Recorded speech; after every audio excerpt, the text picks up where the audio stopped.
Welcome to Bel'Shir Vestige. Thank you, Blizzard, for providing those great map intros. Without further ado, let's go ahead and meet our players. In the bottom right corner of Bel'Shir Vestige, we have from Team Invictus Gaming, hailing from China, it's MacSed. And in the top left, his opponent, the red Protoss player. Not really confident in PvP, but confident in the matchup against the player. It is Sage from Root Gaming.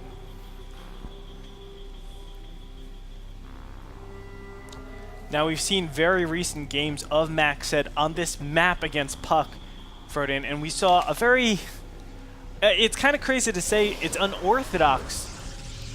It's unorthodox for Heart of the Swarm. But conventional for Wings of Liberty. But conventional for Wings of Liberty, yeah, that's right. It just does feel like it's Wings of Liberty play with HOTS units in a sense, where you have the Mothership core kind of mixed in. So that's why I hate to do my own horror, but I really like when the phrase I said, mix of the old and the new. Yeah, man, that's so cool. What do you think about like the old Wings of Liberty style? And if you guys don't know what the old Wings of Liberty style, it's a Colossus heavy force, and you just trickle in Archons. Robo.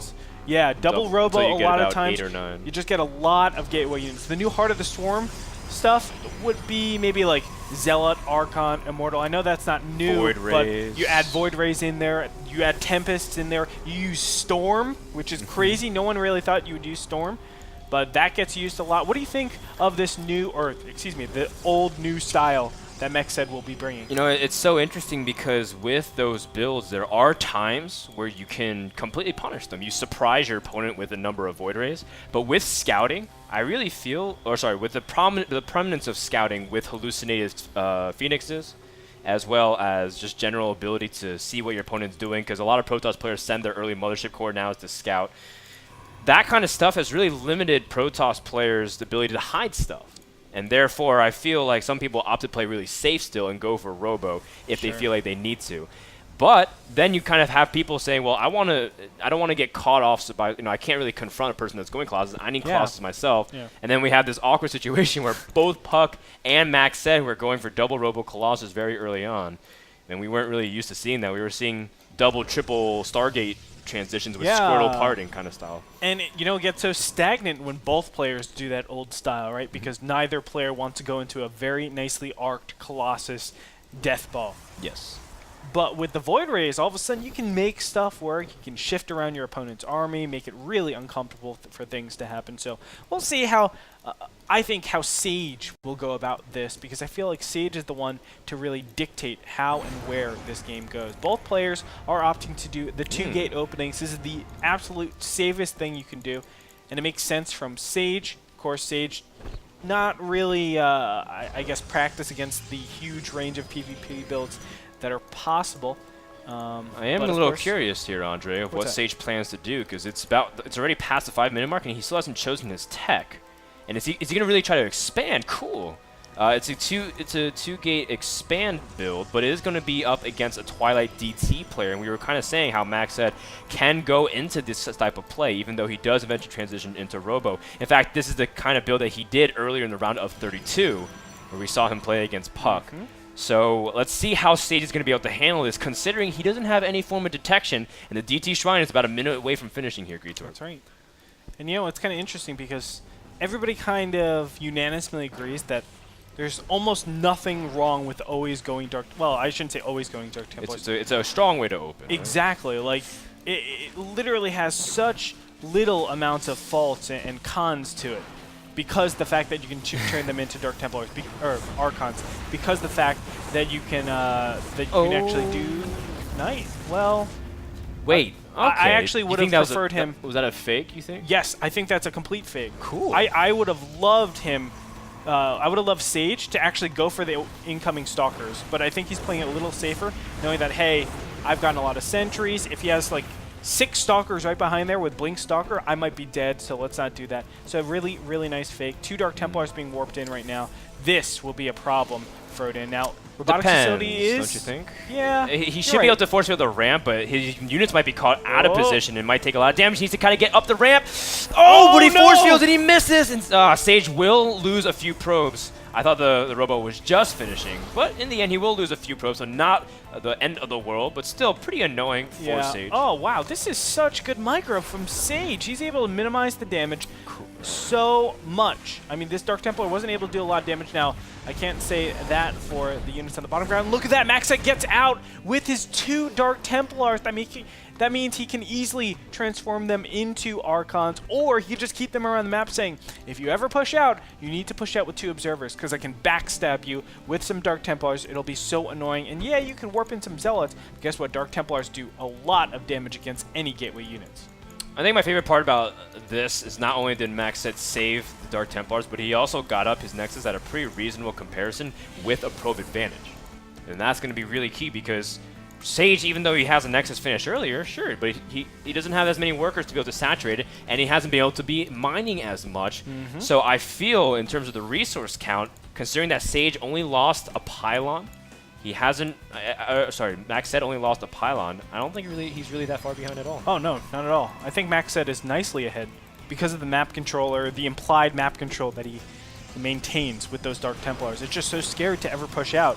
And he should know this about his opponent. Look at this Oracle coming in here. Oh, that's cute. He knows, though, that it's not real. Yeah, he got a full scout out of the base, unless it was a proxy.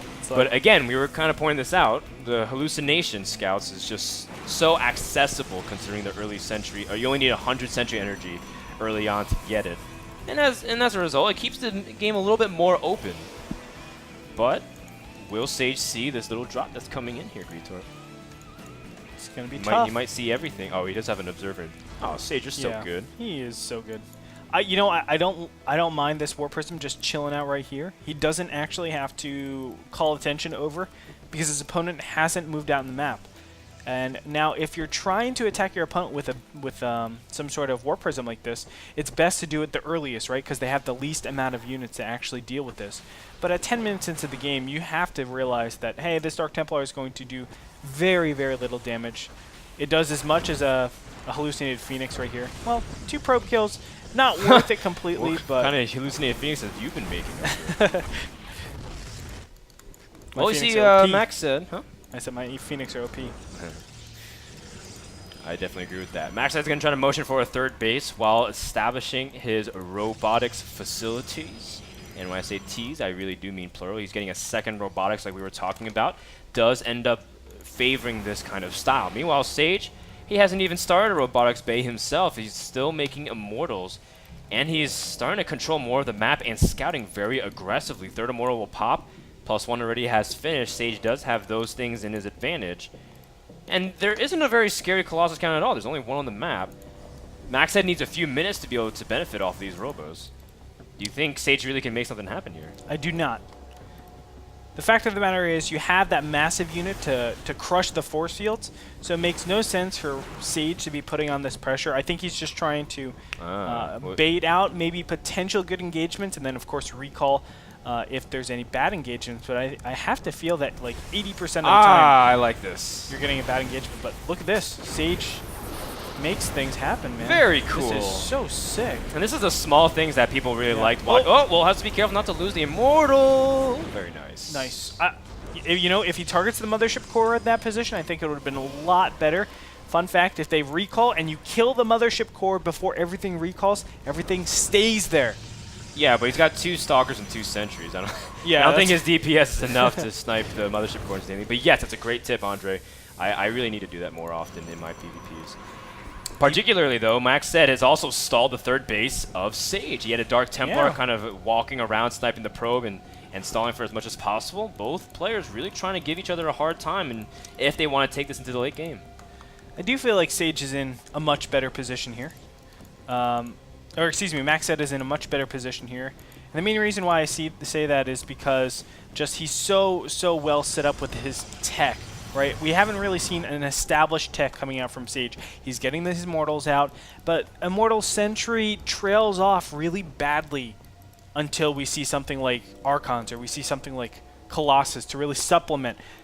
The way you counter a style that Sage is doing right now in this mid-game stage or mid-end game stage is you just have Sentries. Sentries are like the easiest way to deflect all of this because you have no massive units to destroy the Sentries. Well, We'll see how it ends up panning out. It seems like it can be really passive, and I do like what you say that the massive units, you know, they really do come into a big factor. But Sage seems to kind of be ignored. Oh, never mind. He's warping in Templars to make Archons very soon. Yes, sir. With that, he's going to try to see if he can crash the gate because he does know MacSed's third base is a little bit quicker. Meanwhile, a Immortal drop. We haven't seen this in the mid game for a while. Although Sage used to be one of those players that would try to push for the Immortal drops back when he was first getting popular. They're still fantastic, honestly. Oh yeah, especially and with here we the go. They're crashing the gates over to the Nexus. He's just targeting it down immediately. Another recall. If he can get the Nexus, It will be in another time. Recall. Yes, most certainly. Oh no! And The Archons for the Immortals. Oh! He won't be able to chase them down, I do not think. In the meantime, hey, guess what? That Immortal in the back, actually the 2 Immortals in the back, are able to take out the cannon. DTs will get to them, but he picks up. Nicely done. He needs some Stalkers in there to clear out that Warp Prism. But he's going to maintain his pressure. I really like the harass coming out here from Sage. Sage is doing a very good job keeping MacSed on his toes, trying to target the Robo, but he does end up losing it to a couple Dark Templars. But one DT from Sage is also working on the mineral line of MacSed, and he did get 8 kills thus far. Really good job from Sage. All these small things, you feel like they wouldn't make a big difference, but they really do. 8 workers is a huge Wow, margin. MacSed pushing into a position. I'm not sure if he's completely ready for this.